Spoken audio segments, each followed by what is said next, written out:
Hello, George. Hello, Amelia. Thanks so much for coming down to the Frog and Fiddle today. For those of our listeners who don't know much about George, can you please describe your music style? Oh, my music style. Well, I like to play many different styles. It's mainly sort of in the jazz, funky, rocky vein. But definitely for Oxjam, I will be doing a more R&B soul influence because I'm using a lot more loops. Fun stuff. Well, that sounds great. I'm looking forward to your set on October the 18th. You've had a spectacularly successful career so far with some amazing reviews, but they all seem to pick up on the same theme, and I quote, bordering on the wacky. Is this your personality or is this just your stage presence? It's a bit of both. It gets accentuated a lot by me being on stage because I get very overexcited. And then I don't really feel the need to contain it when I'm on there on stage, so I just let it go. To the point where I played a gig recently and I was just literally jumping around on the stage through the song. It was one of those rare gigs where I managed to have a wireless microphone, and I was playing with the band, so I was just leaping around and jumping around. So you're pretty hyperactive. Would you say you were hyperactive as a child? I don't know. I think I was. I was compared to Tigger a lot. So probably yeah. I can see that comparison. But I do like the slow moments where I do take it down. I can't go for a full. I mean, I've played 3-hour shows. I can't do the whole show just going. I'd collapse if I did that. So I enjoy the whole, being quieter and being hyperactive. And when you were a child, what did you want to be when you grew up? Spider-Man. That is a very good answer. And have you achieved your goal? No. Andrew Garfield stole it from me. Last week you played for Oxjam Cheltenham at the Freshers' Fair atop a giant log. So what's the weirdest place you've ever performed? I think it was that. I'm really glad that we topped the biscuit. That's great. So what do you do when you're not performing on stages of all shapes and sizes?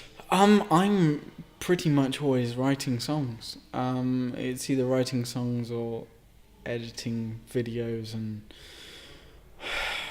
anything to do with music, really. I try and fill up my life with it. And if it's not that, then it's taking a break and walking in the countryside to try and clear my head. And but songwriting is just, it always is.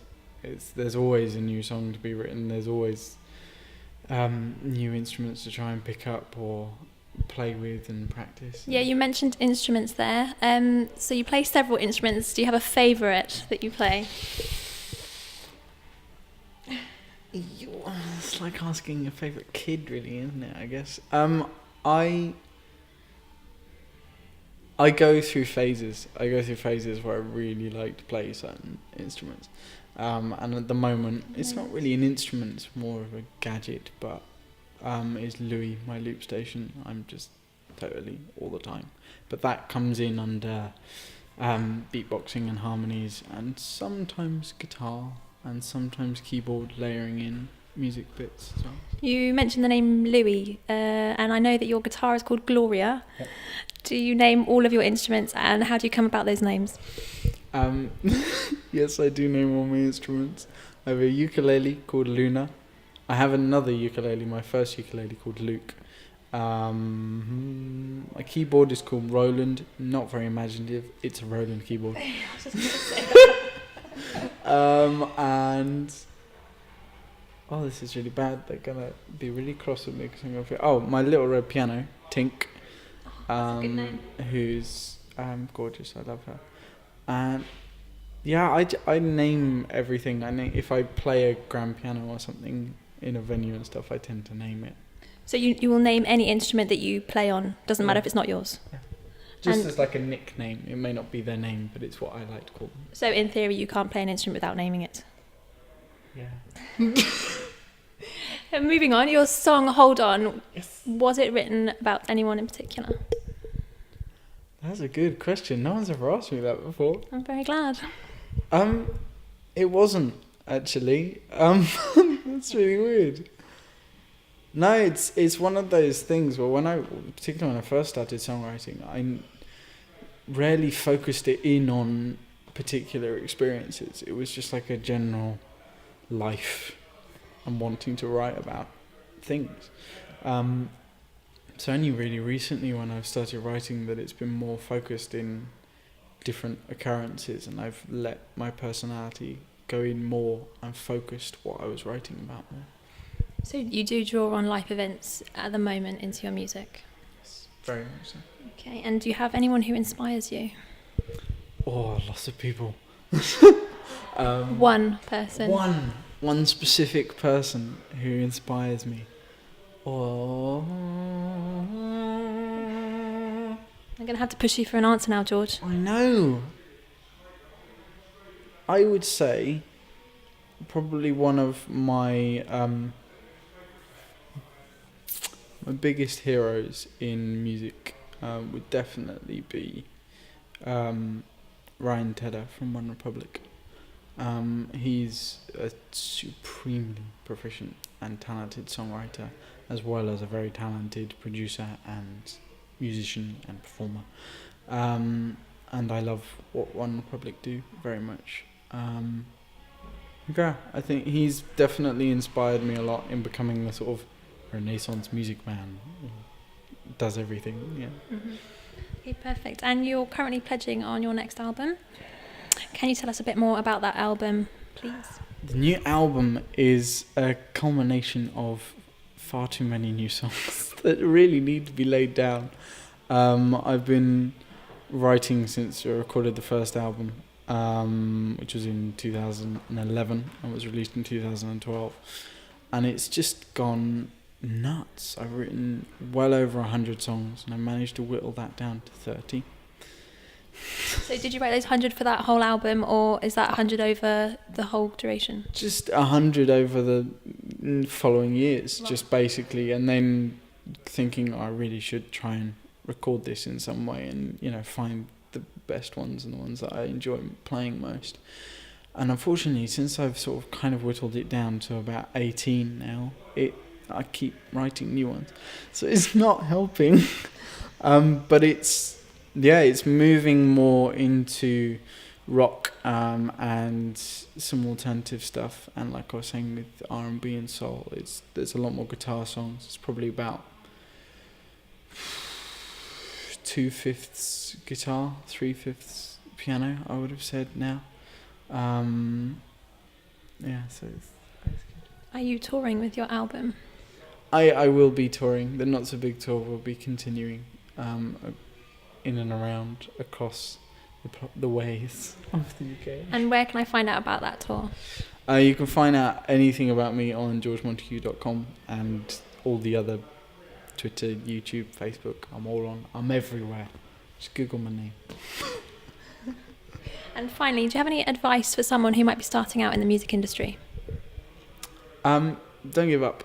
If you really love it, always try and find the fun and enjoyment. Because if you're not really having fun and enjoying the journey, then you need to try and find a way to. Because if it's what you love doing, you shouldn't be sad doing it. You should be enjoying it. And just work hard and be yourself. Don't try and be anyone else. And is that your life motto? Work hard and be yourself.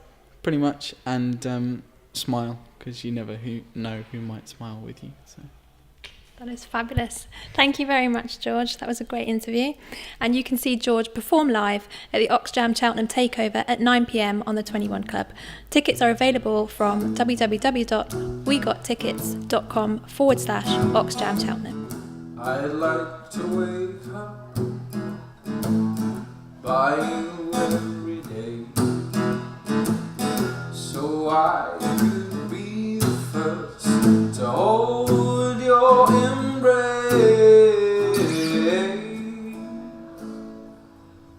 Hey, with your gaze,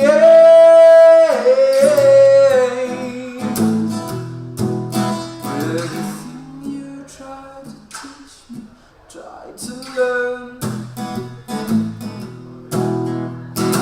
Every once in a while a spark will burn. A little tender touch of tinder will find its thirst. You will find your love, it might just burst.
Burst into flame.